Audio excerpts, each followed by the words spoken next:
Bismillahirrahmanirrahim. Assalamualaikum warahmatullahi wabarakatuh, teman-teman semuanya.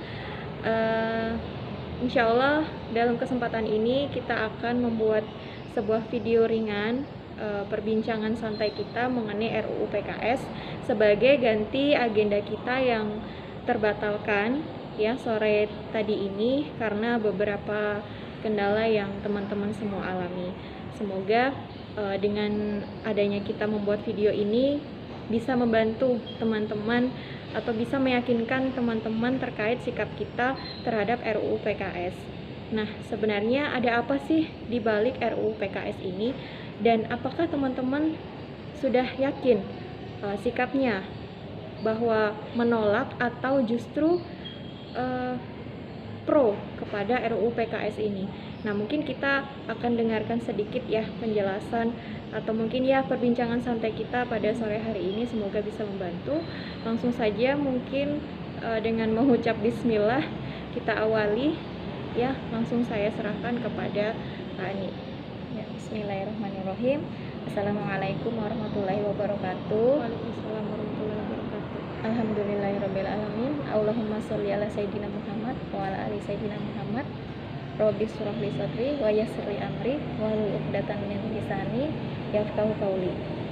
Segala puji kita haturkan kepada Allah karena di sore hari ini walaupun dalam keadaan langit yang lagi mendung, tapi kita alhamdulillah masih sehat, dan utamanya yang nikmat yang paling besar yang Allah berikan adalah nikmat iman dan Islam.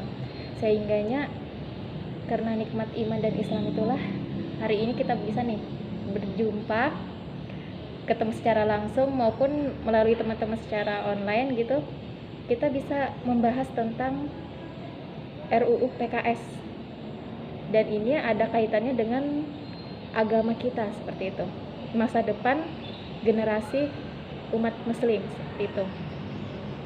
Kemudian salawat serta salam tak lupa kita aturkan kepada Nabi Allah, Nabi Agung, pembawa risalah Allah, manusia yang telah membawa kita dari zaman kegelapan hingga ke zaman terang benderang seperti saat ini. Kita mampu membedakan yang mana yang benar, yang mana yang salah. Kemudian kita bisa mengetahui yang mana syariat Islam, yang mana hal-hal atau perilaku yang bertentangan dengan syariat Islam.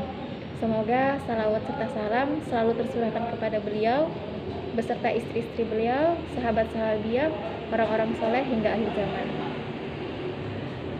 Baiklah, hari ini kita akan sedikit berbincang. Sebenarnya saya juga menyampaikan ini bukan berarti saya menguasai, tapi kita lagi belajar. Kita sama-sama belajar. Kita sharing apa yang kita tahu.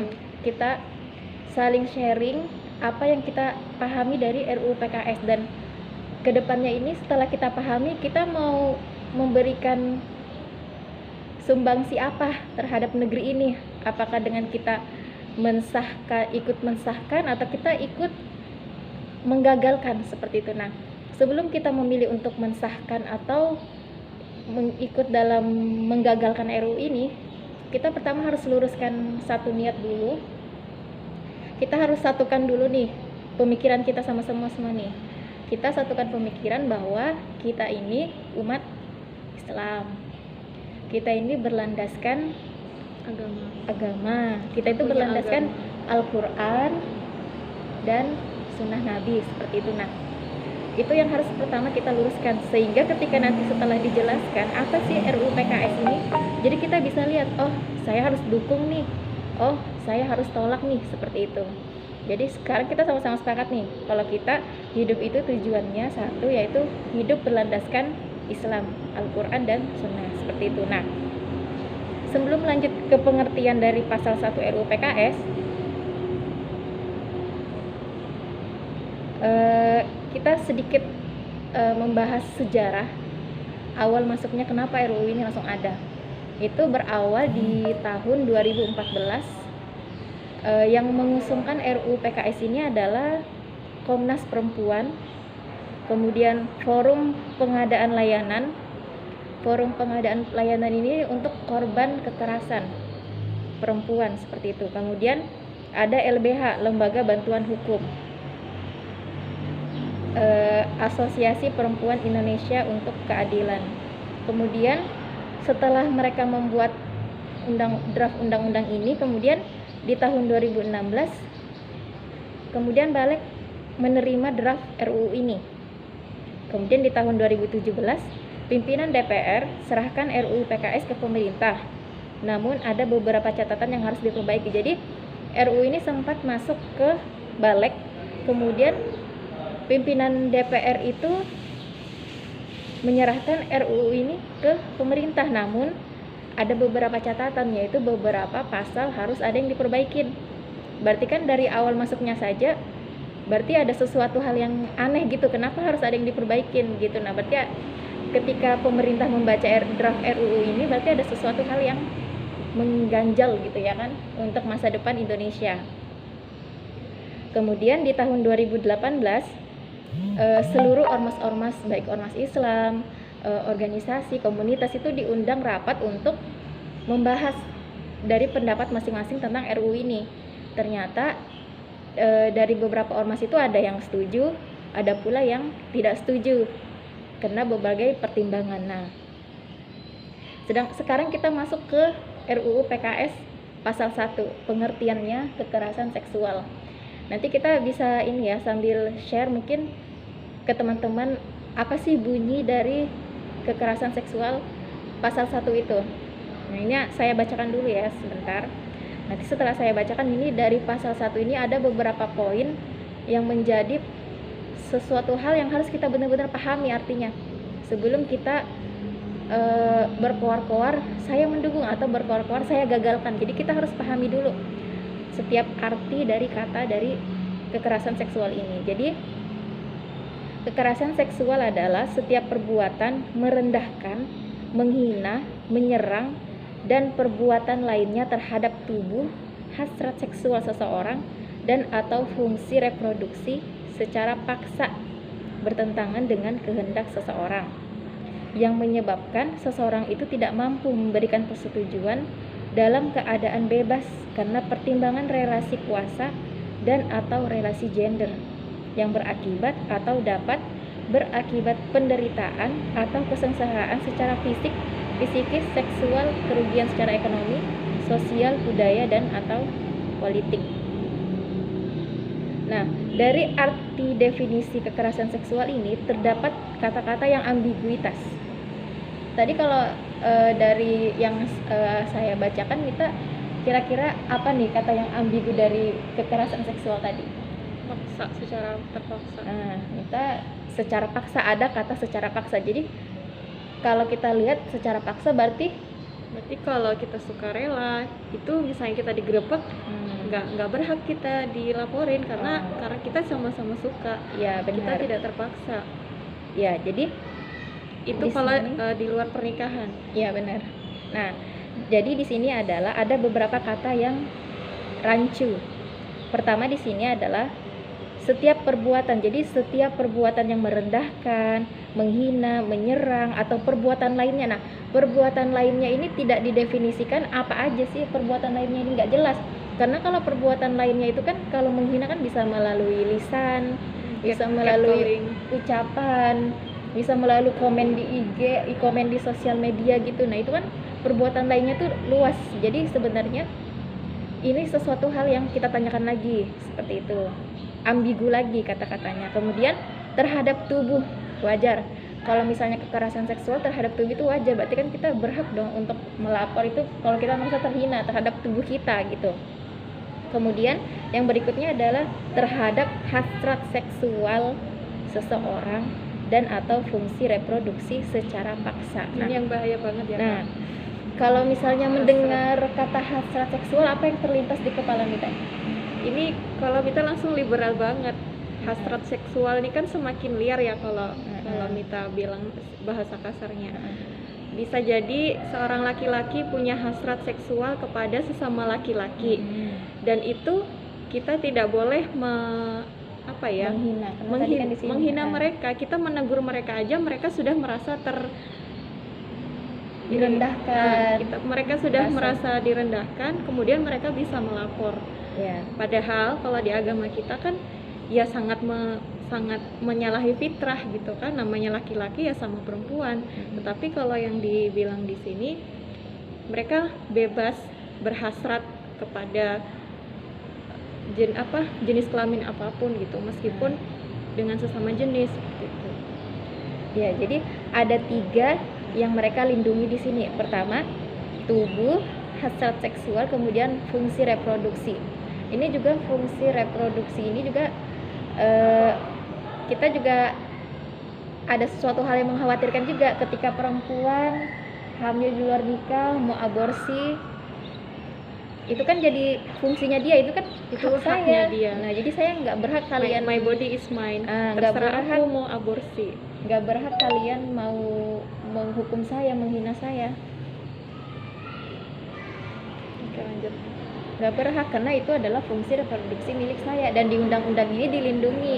Kalau kita menghina fungsi reproduksi, hasrat seksual orang, terus perbuatan lainnya, tubuh orang, itu bisa dipidanakan seperti itu. Nah, kembali ke kata hasrat seksual tadi ya, benar yang dikatakan Mita bahwa hasrat seksual itu itu kan, hasrat itu ada kan perasaan dari dalam diri yang timbul dari dalam diri. Setiap orang pasti memiliki hasrat, tapi kan tidak semua hasrat itu baik. Ada hasrat yang bertentangan dengan Islam, seperti itu contoh. Kemudian seksual itu adalah berkaitan dengan reproduksi kayak gitu. Kemudian hasrat itu kan keinginan orang bisa dong, contohnya ya LGBT, gay, lesbian, itu kan hasrat dia untuk menyukai sama jenisnya, itu adalah hak dia gitu. Nah, dan itu di sini dilindungi, dan itu dari sini saja kita sudah dari pengertian ini aja sudah kita merasa wah, ini sangat bertentangan nih sama nilai-nilai Pancasila, sama nilai-nilai agama kita sendiri sebagai agama Islam. Ibaratnya kalaupun kita nggak boleh bawa-bawa agama, ini tuh sudah menentang Pancasila ya Kak? Ya, Pancasila, sila ke-1, ketuhanan yang Maha Esa, kemudian kemanusiaan yang adil dan beradab. Mereka ini sudah nggak beradab. Menunjukkan moral mereka ini sungguh moral yang tidak beradab. Karena sudah sangat jelas bahwa laki-laki dan perempuan itu berbeda gitu. Nggak boleh laki-laki dengan laki-laki, perempuan dengan perempuan, seperti itu. Itu lebih mengedepankan nafsunya, seperti itu. Yang bertentangan dengan kehendak seseorang. Jadi kalau kita hina, kamu kenapa ini laki-laki tapi pakai baju perempuan, nah itu kehendak dia bertentangan, perkataan kita itu bertentangan dengan kehendak dia, dan itu kita bisa dipidana, dipenjara kayak gitu. Kemudian dia bisa menuntut kita ya. Kemudian ada relasi kuasa atau relasi gender. Nah, karena ketimpangan. Jadi sebenarnya kata-kata relasi kuasa atau relasi gender ini banyak yang salah mengartikan. Karena berarti mereka telah berhasil. Sebelum mereka membuat RUU ini, mereka sudah membuat iklan-iklan pengertian gender ini kepada orang-orang itu jenis kelamin, laki-laki dan perempuan. Relasi gender itu artinya adalah perempuan itu di masyarakat luas memahami bahwa perempuan itu dihargai seperti laki-laki, mau dia kerja atau apa, seperti tinggi itu terserah. Tapi ternyata di arti sebenarnya dari relasi gender itu adalah ketika seorang perempuan memiliki hasrat seperti laki-laki, atau dia memiliki perilaku seperti laki-laki, itulah sebenarnya gender, harus diakui seperti itu. Jadi perasaan dalam dirinya, pemikirannya, orientasi kepalanya itu dia perempuan tapi ke laki-laki, sifatnya itu harus diakui. Itu namanya relasi gender, bukan jenis kelamin. Jadi lebih kayak ke peran ya Kak? Iya, benar. Dia mau berperan kayak laki-laki. Iya, itu mereka berhak, dan itu mereka mau diakui seperti itu. Nah, kemudian sebelum kita lanjut, kata-kata gender ini yang mengatakan bahwa perempuan itu tertindas, perempuan itu pengen diangkat, itu mereka menggiring opini bahwa di dalam Islam itu perempuan itu sangat dihargai dan dihormati.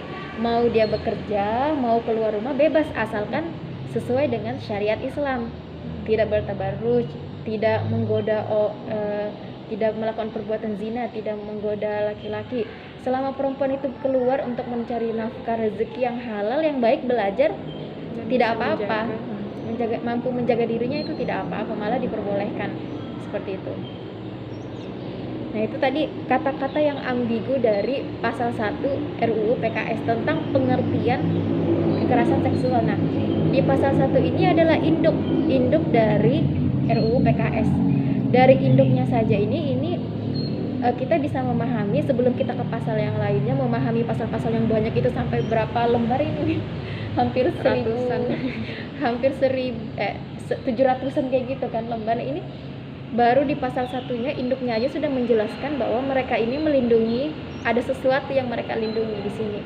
Nah, nanti kita lihat lagi kenapa sih kok kita bisa yakin ada sesuatu yang mereka lindungi di RUU. Nanti ada bukti-buktinya, banyak buktinya yang menunjukkan bahwa RUU PKS ini bukan hanya melindungi korban kekerasan seksual, tetapi ada yang lain yang mereka lindungi. Korban-korban yang mereka maksud ini sebenarnya adalah yang tadi, yang berpikiran liberal tadi, yang ibaratnya dia tuh sudah melenceng tapi dia merasa dia adalah korban.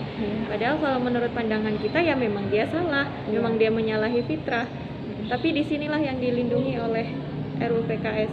Mereka-mereka yang tadi kita bilang, misalnya LGBT, mereka punya komunitas yang sebenarnya sekarang masih ibaratnya mungkin masih sembunyi-sembunyi. Nah, nanti ketika mereka sudah terang-terangan, kita tidak boleh mengganggu mereka gitu ibaratnya, tidak boleh menghina. Iya, tidak boleh menghina. Kalau misalnya dia ini sudah disahkan, ya mereka bebas berkehidupan seperti itu, mereka menampakkan diri, kita tidak boleh mengganggu kehidupan mereka.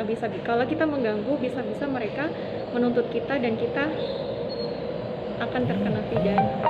Karena tadi di sini adalah yang dari maksud kekerasan tadi ini adalah ketika orang itu tidak setuju, tidak konsen, kejahatan yang tidak konsen. Contohnya pemerkosaan. Nah, itu baru benar-benar tuh dipidana. Tapi kalau misalnya sama-sama melakukan hubungan zina, bukan suami istri di hotel tapi sama-sama setuju, ada konsen di antara mereka berdua, itu tidak dipidana. Karena tadi di sini ada penjelasannya bahwa berarti kayak grebek-grebek polisi biasanya razia di hotel itu, kalau misalnya dia sama-sama setuju nggak boleh ditangkap. Karena di sini adalah kena secara paksa, yang dipidana hanya yang secara paksa, yang tidak secara paksa berarti yang benar-benar diperkosa itu tadi. Tapi kalau perbuatan zina nggak boleh dipidana. Itu mereka anggap itu bukan kekerasan seksual. Tapi kalau kita sebagai umat muslim, itu adalah kejahatan, bagaimanapun bentuknya itu adalah kejahatan. Semua kejahatan itu adalah buruk, tidak penting dia setuju atau tidak setuju dengan perbuatan tersebut. Nah, kemudian ada lagi nih ambigu pengertian kekerasan seksual ini di pasal 12. Ini di pasal 12 ini saya bacakan dulu ya. Pelecehan seksual sebagaimana dimaksud dalam pasal 11 ayat 2 huruf A adalah kekerasan seksual yang dilakukan dalam bentuk tindakan fisik atau non fisik kepada orang lain yang berhubungan dengan bagian tubuh seseorang yang terkait hasrat seksual. Nah, kembali lagi dia menyinggung lagi tentang hasrat seksual. Berarti dia benar-benar hasrat seksual ini yang diangkatnya seperti itu. Tapi yang dia angkat ke masyarakat korban kekerasan seksual, tapi di dalam tubuh mereka yang mereka ingin lindungi adalah yang tadi, yang memiliki hasrat seksual menyimpang seperti itu. Korban yang seperti apa itu nggak mereka detailkan ke masyarakat ya Kak. Mereka tutupin sendiri. Yang jelas yang dijual-jual di iklan itu adalah kita akan melindungi korban, titik. Nggak dijelasin korban yang seperti apa. Iya, benar.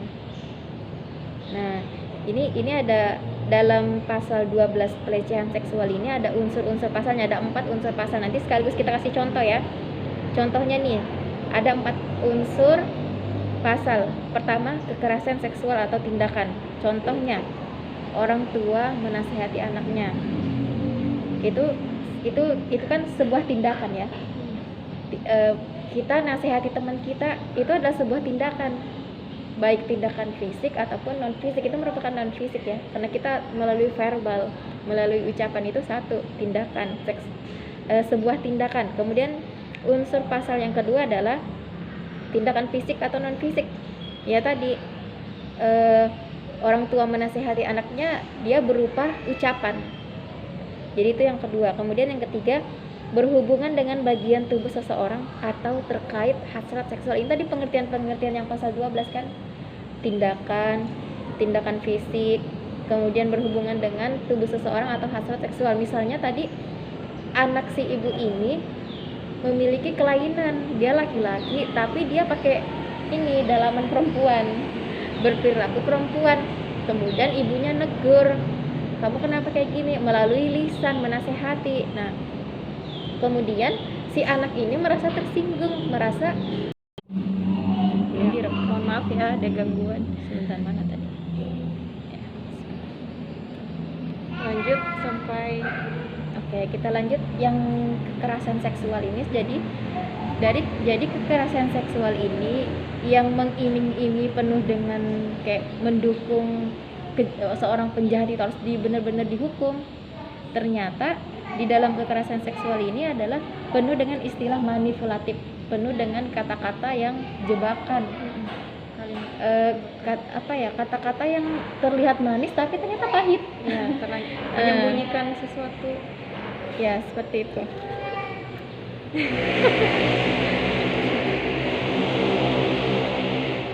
Lanjutkan nih. Oke, jadi sesuatu yang sebenarnya negatif tapi mereka memperlihatkan terlihat positif di masyarakat. Karena yang mereka angkat di sini ada ya, beberapa hal yang mereka angkat ke masyarakat sehingga masyarakat itu merasa wah bener nih RUU PKS ini harus didukung. Nah, satu, mereka itu selalu mengiklankan tentang RUU PKS ini melindungi dan menjamin hak-hak korban. Nah, itu satu. Mereka selalu mengiklankan kita harus menyelamatkan korban, kita harus menghukum seberat-beratnya penjahat dan pelaku gitu, Itu pasti bagus dipidana. banget bagi ya kalau dibaca sekilas.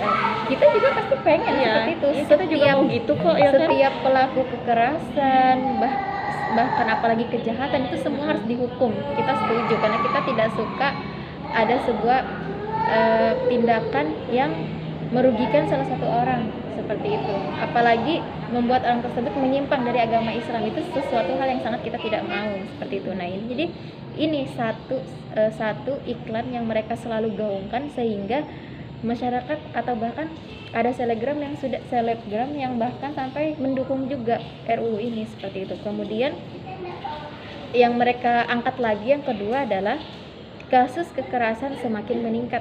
Karena kasus kekerasan ini semakin meningkat, oleh karena itu mereka ingin membuat undang-undang ini supaya para pelaku bahkan calon pelaku itu akan jerah, tidak akan melakukan itu karena kita akan dipenjara nih, kita akan dipidana. Nah, kalau kata-kata seperti itu kita juga bakal kita juga akan setuju seperti itu kan. Kita mau kok pelaku itu dihukum seberat-beratnya. Tapi di sini itu banyak yang disembunyikan, banyak hal yang disembunyikan yang sebenarnya memang nggak mereka detailkan ketika mereka mengiklankan di YouTube, di TV seperti itu. Nah, kemudian hal yang lebih sangat bikin kita kayak wah